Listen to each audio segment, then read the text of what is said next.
Boa tarde, senhora presidente. Boa tarde, demais deputados.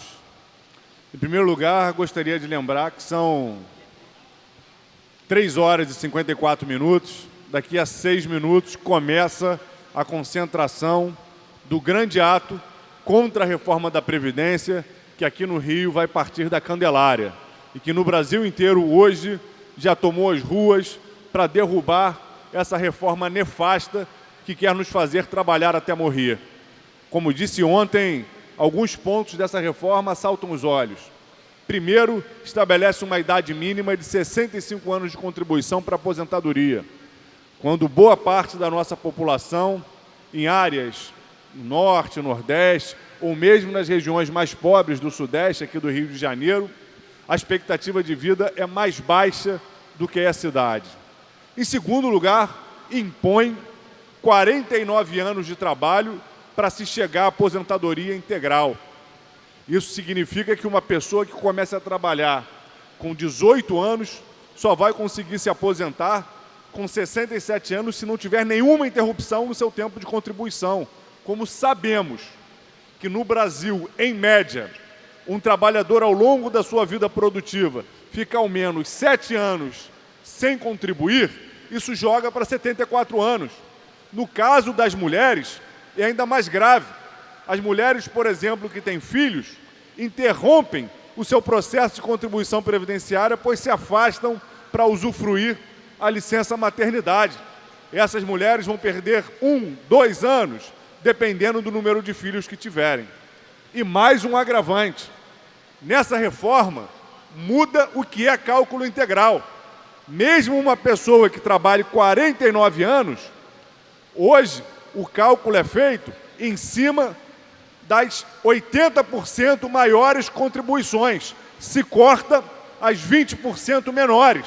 Lá quando o cara começou a trabalhar, ou no período em que ele teve um emprego pior, com uma remuneração mais baixa, na reforma do Temer, o cálculo vai passar a ser em cima de 100% do tempo de contribuição. Então, só esse recorte já vai jogar o salário para baixo. Se a pessoa não trabalhar 49 anos, trabalhar 45, vai jogar mais para baixo ainda. Ou seja, nós estamos diante de uma reforma que coloca para os trabalhadores a possibilidade de morrer trabalhando, sem ter tempo de usufruir um período sequer de aposentadoria.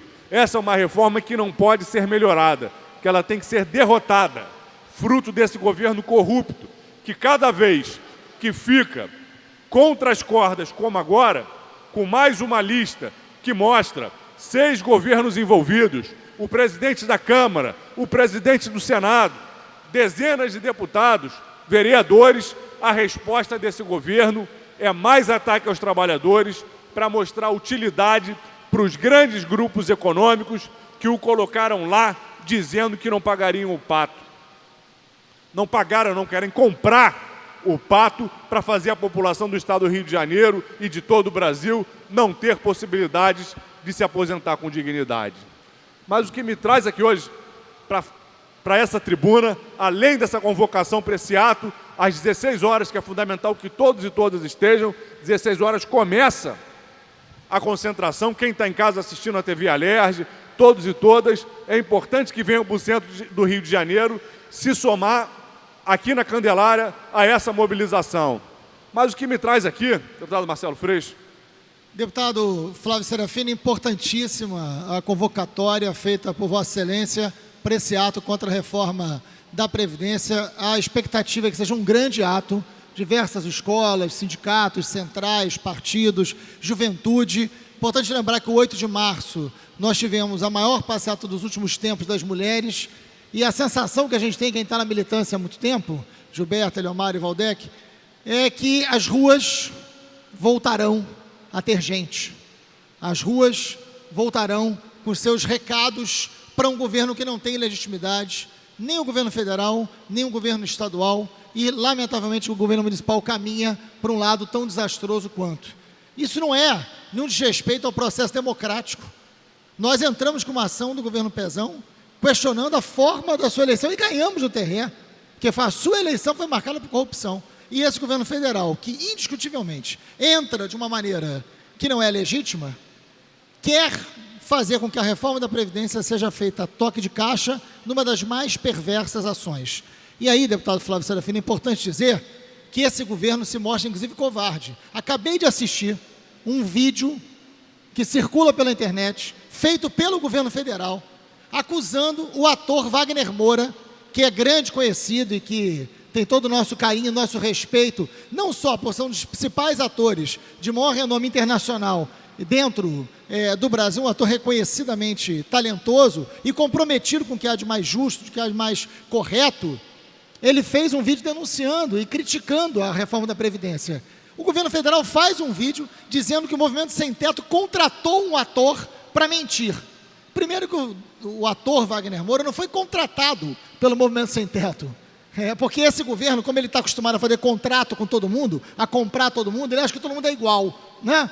Narciso acha feio tudo que não é espelho. E, na verdade, não. Quem dera que muitos atores fossem como o Wagner Moura, que tem compromisso, que se posiciona, que tem lado, que tem compromisso com a democracia, que não está preocupado só com a sua carreira. Então, faço aqui uma defesa, não só do Wagner Moura, mas da liberdade de expressão que todo artista pode e deve ter, preocupado com a arte enquanto compromisso da construção de um país mais justo. Quem dera que todos os artistas fossem como o Wagner, que são muitos, o Wagner não está isolado nisso, são muitos artistas que cada vez mais voltam a se posicionar contrários a um governo golpista, contrários a uma reforma da Previdência, contrário a qualquer coisa que faça mal à democracia. A gente vai estar na rua hoje e o recado será dado para esse governo. Obrigado, Flávio. Nossa solidariedade ao ator Wagner Moura e a todas as trabalhadoras e todos os trabalhadores que estão no alvo dessa reforma nefasta. Então, hoje, o segundo assunto que nos traz aqui ao plenário, além de convocar para esse ato contra a reforma da Previdência, que a concentração já está começando agora, às 16 horas, é tratar do processo de fechamento de escolas.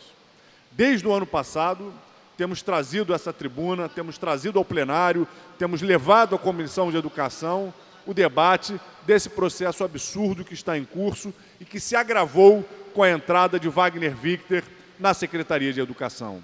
A gente sabe que a SEDUC faz uma interpretação equivocada do Plano Estadual de Educação e tem apostado no fechamento de escolas, especialmente na redução da sua participação no segundo segmento do ensino fundamental já há alguns anos. Entre 2010 e 2015, foram fechadas no estado do Rio de Janeiro mais de 200 unidades escolares, tendo como foco essa ação da Secretaria de Educação de se retirar do segundo segmento do ensino fundamental. Mas com a entrada de Wagner Victer à frente da Secretaria de Educação, esse processo se acirrou e se intensificou, levando ao fechamento de turmas e unidades escolares em todo o estado do Rio de Janeiro de uma hora para outra. O aparente objetivo do secretário Wagner Victer é diminuir